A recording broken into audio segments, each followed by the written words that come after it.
finds if the opinions and views of the hosts and guests do not reflect those of the station.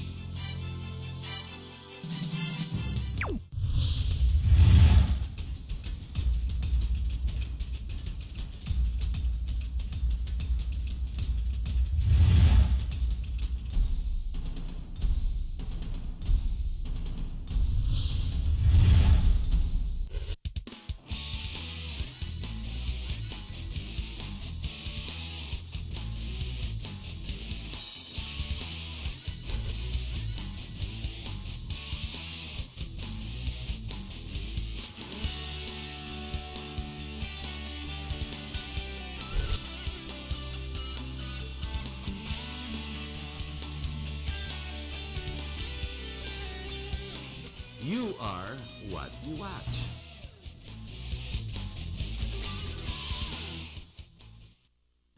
The elections are coming, and obviously we're going to have to make a lot of decisions based on our vote. The vote is very, very strong, assuming you know exactly what you're supposed to do. Your representatives, those you will vote into Congress, however elected district-wise or locally, will act on a national basis. But what about the party lists? What exactly do we know about them? How do we get to choose a party list? All considering now that you no longer have the alphabetical order of which they are going to be placed on the vote, unless you know the exact name or the acronym of the party list and their specific number, they are now going to be placed at random. So, pag hindi nyo po alam kung sinong party list gagamitin nyo at kung sinong gusto nyo botohin, talagang malilito kayo, babasahin mo yan. So you're talking about 120 plus, or kung matanggal man, mag-succeed yung COMELEC, mga 80 plus, isa-isahin mo yan. Baka maubusan na yung oras, yung susunod sa'yo sa queue, maninigaw na yan. Boboto rin ako, malis ka na dyan. Di ba? Parang ganun mangyayari po yan eh. But why should you vote for a party list? What exactly has the party list vote or the party list representatives have done for you? As we have seen the last 3 years, exactly what do the representatives do? Well, of course, we've got the cash giving, which is now the top of the news, and we have all this savings which goes back to them. But let's not ridicule our legislators. Let's look at the other issues. Let us replace those that we ridicule and don't like with those who we believe will truly represent us. Ika nga, representative. Now, does your congressman, both either party list or your district, do they actually come and talk to you, find out? Did they discuss with you, for example, the contentious RH bill? Or is it their decision and the pharmaceuticals that have come in and made the decision and tell media, my people say this and say that? Now, you make that decision. If you're not part of that process, obviously, you're going to need to change your representative. Pero, isipin po natin, bakit kaya party list? Anong gusto natin iboto? The party list is supposed to be representing a marginalized group you feel should be voted into position to protect that specific group. Now, of course, you have the security guards, the most contentious of all, Mr. Arroyo's security guard systems. Tama nga naman, there's so many security guards whose lives are put in danger. And for what? Lower than minimum. So they have to get together, bind together, and they become the specific constituency of that specific party list grouping. Now, you have to find out where and who you wish to support other than your district congressman. That's where the party lists come in. Now, in this program tonight, we're going to feature yet another party list I feel needs accreditation and to present to you, if anything, to inform you, to educate you of their proposals, their platforms, their purpose, their integrity, so that you may be in the know in time for the elections. We have Attorney Gil Valera, the first nominee of the Aguila ng katutubo ng Filipino party list. That's number 93. Hello, Attorney. Kamusta na po?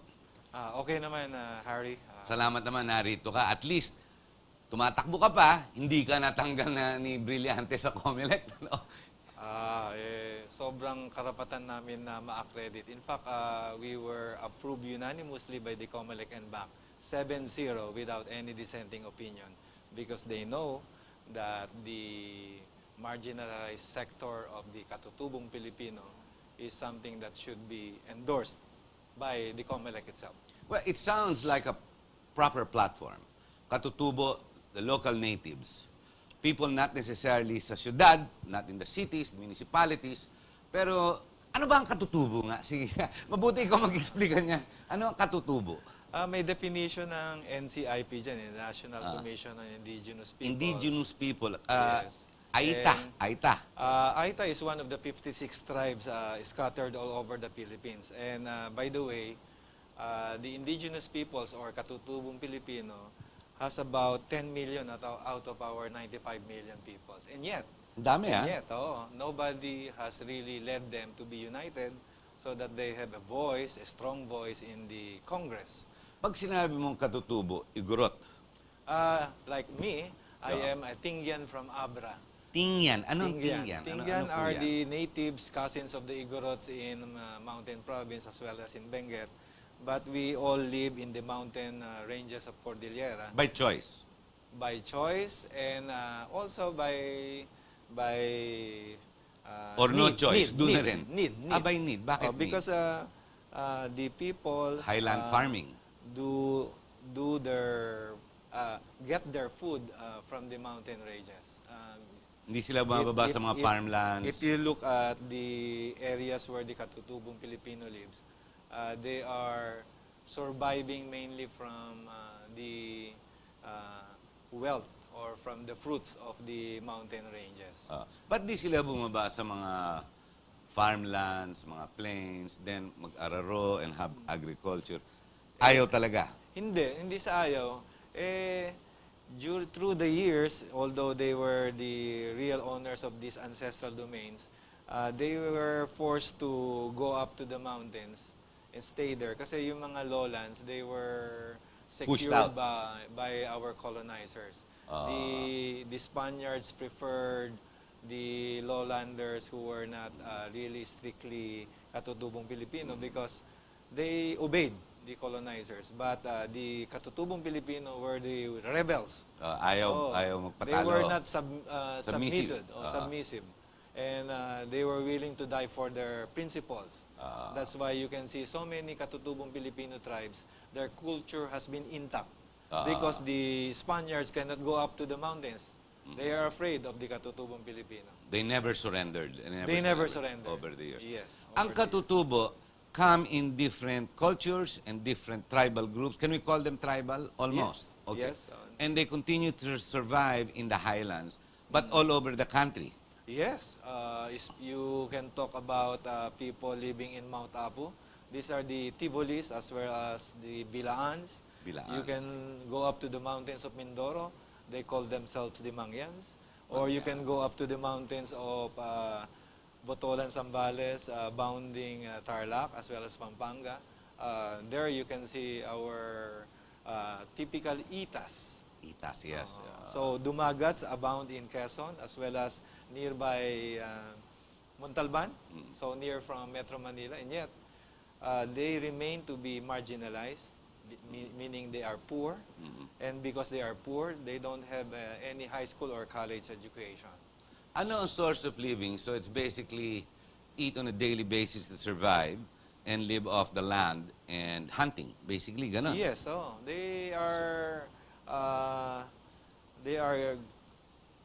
given the gifts by God to explore what is given to them in the forest of the But they are registered Filipinos as well. Oh, yes. Registered, and they're also registered voters. Yes, they are. Not necessarily taxpayers. Walang trabaho dun sa taas sa mundo. Forgive me for saying, but since they are poor, they cannot even afford to pay a tax. Pag sinabi mong poor, attorney, Yes. how bad is poor? Well, they have to worry about what they have to eat the following week. Hindi ba binibigyan na ng gobyerno? We're spending some 45 billion on conditional cash transfers. Hindi ba sila are they not recipients of this program? Well, some of them are beneficiaries. Some. But in my case, as a future legislator, I don't want to encourage that kind of program because it only increases the culture of mendicancy. Very well played. And we don't want our katutubong Pilipino to continue asking for alms. We are intelligent people. It's just that the government has not given us their time and resources to have a college education. That's why Kailangan representation. that's why my first bill that I will file is to put up a Universidad ng Katutubong Pilipino. Before we go to the platform, sir, ikaw ba katutubo? Oh yes. Oh, my grandmother. But you don't look and dress like one. One, you're educated. You come from the good schools. You Yes. teach in the high-profile schools. Yes. You speak good English and Tagalog. Yes. You dress well. And obviously, you don't look poor. And that's the reason why I have to explain to the COMELEC and Bank why I have to be the leader, the Aguila ng Katutubong Please explain to our Pilipino. viewers, ba't ikaw ang leader ng Aguila? Sige. Kasi po, 95% of our Katutubong Pilipino are poor. So we cannot expect the leaders to rise from the poor ranks of Katutubong Pilipino. So in my case, although I was... So tama yung sinasabi nila, hindi kailangan maging tricycle driver na umakyat sa Kongreso. Hindi pwedeng ganon. May re-represent para sa kanila. Kung tricycle driver talaga siya. Doon na naiiba. Oo, kasi sa akin, talagang katutubong Pilipino ako. Kahit tignan mo ang dugo ko, sabi ng COMELEC, talagang tingyan yan. Kasi alam namin ang nanay at nanay niyan, na talagang puro batik pa ang kanyang skin, Opo. na kung ano yung mga nakikita mong stereotype na mga igorot, ganun rin po yung lola ko, na talagang halos lahat ng katawan niya merong tattoo as a indigenong Pilipino, as a katutubong Pilipino. Don't worry, I'm not questioning you. I'm not the COMELEC. But my grandfather, yes, he was a Spaniard. Okay. Valera. Valera. Valera. Spaniard yan. Spanish. Valera. Tama. That gives me at least about 25 to 50% blood as a What's your katutubong middle name Pilipino. then? What's your mother? Astudillo. Astudillo. But the maiden name of my mother is Rufina Progreso. Progreso. But the Progresos are the mountain Katutubong Itnag tribes. family name yan. Yes. Progreso. Progreso pa. Ladies and gentlemen, the singular platform, the two-tier platform, the Aguila wish to promote, incidentally, their number is 93. When you think of party lists, it's not enough, alam mo yung acronym, no? In this case, Aguila ng Katutubong Pilipino or Aguila. Pag makalimuto mo yung numero, patay ka na pagdating sa balota. Kaya kailangan, imemorya nyo po ang numero katabi ng pangalan ng party list. Ang dalawang plataforma, we'll start with one. To liberate the indigenous people's bondage from poverty and ignorance by providing livelihood opportunities as well as quality education, by providing desktop computers in all barangays in the Philippines. One, to teach, to provide a desktop. Two, to teach Microsoft Word, to email, and to do sourcing. I guess internet to, no? And for the indigenous peoples and the poor, and to establish isang universidad. Please explain platform number one. Well, I am a teacher. I have been teaching... Akala ko abogado po kayo. Yes, Bagay, I you am. teach law. Oo. Tama nga naman. Sige. Nighttime, I have to spend 3 to 4 hours teaching my students at the New Era University College of Law, as well as in the Ateneo College of Law. And as a part of the academe, I know that our brothers, the indigenous Filipino, yung katutubong Pilipino, sorely lack education. And that's why they are poor, because they are not educated. Wala ba tayong public school doon? Meron po. Pero karamihan sa kanila, pagka nakagraduate ng elementary, hindi na nag-aaral ng high school. In fact, pagka nag-high school, parang akala mo, napakalaking accomplishment na, only to find out that when they go to Metro Manila, May universidad pa pala. they cannot get a job at all. Cannot compete. With all the competition. And thus, with the desktop computers that we will be providing to them, by the way, a desktop computer complete with a printer will only cost about 20,000. And I was estimating that I could buy from my countrywide development fund about 60,000 computers. That's for the first year, and that will be my obsession. To go up to the mountains, bring this computer. Pero may kuryente ka doon. May kuryente kayo. Marami naman hong Marami na ngayon parts may ng Philippines puro may kuryente na. Pero ang isang challenge doon, yung mga iba walang signal. So pagka walang signal, siguro kailangan kumuha kami ng donasyon sa mga mababait na good corporate citizens to buy a satellite. yung plot. So, yung pagpunta, that's not the end of it because we have to teach a train order and we have to teach the people there how to use the computer. And I'm very sure that they will be delighted to know about what a computer is all about because it will be the first time that they will be seeing a desktop computer. How much more if we are able to teach them how to internet with their relatives working as domestic helpers in Hong Kong, or if we can teach them how to Microsoft Word, because for the first time in their lives they now will be able to type a letter beautifully. And to communicate out, to talk to the rest of the world. And of course, you have seen it in the TV programs that the schools are very far away, and there is no good municipal libraries all around the Philippines. So if they know how to internet, they can just look at the internet and be able to research on so many things. On platform number 2, we have to enhance the development of ancestral domains of indigenous peoples and ensuring that the fruits of economic wealth derived from the ancestral domains would benefit the indigenous people of the Philippines without destroying the environment. How would you explain platform number 2? Sa akin po kasi, ang kayamanan, mineral resources and other things that you see in the mountains, regalo ng Diyos yan. So, kung regalo ng Diyos, obligasyon natin na i-develop. Pero dapat mindful tayo sa pag-protect ng kalikasan. And the reason why people remain poor is that when the big companies, some foreign investors at that, when they come in, because of the innocence and ignorance of the katutubo, many of these katutubong Pilipino are already content with 2% share of the wealth that they are able to extract from For example, mining. ancestral domains. For example, the mining. The Small-Scale Mining Act is a law that only gives 2% to the ancestral domain owners, which is very unfair. If I am a congressman, I will propose a bill that will increase their share from 2 to 10% at least.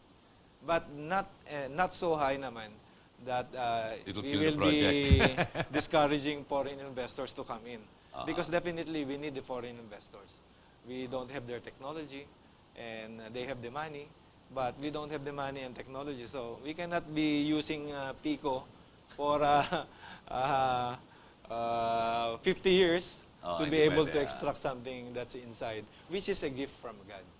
Okay, Attorney, we're at the bottom of the hour. We're going to have to take a short break, but when we do come back, we're going to discuss the other issues that relate to party list number 93. One, who is Attorney Valera? What exactly does he stand for? What does he adhere to, and what does he repel? What does he not like? For example, does he enjoy dynasties? Does he enjoy the RH bill? Does he believe in guns? Or stuff like that.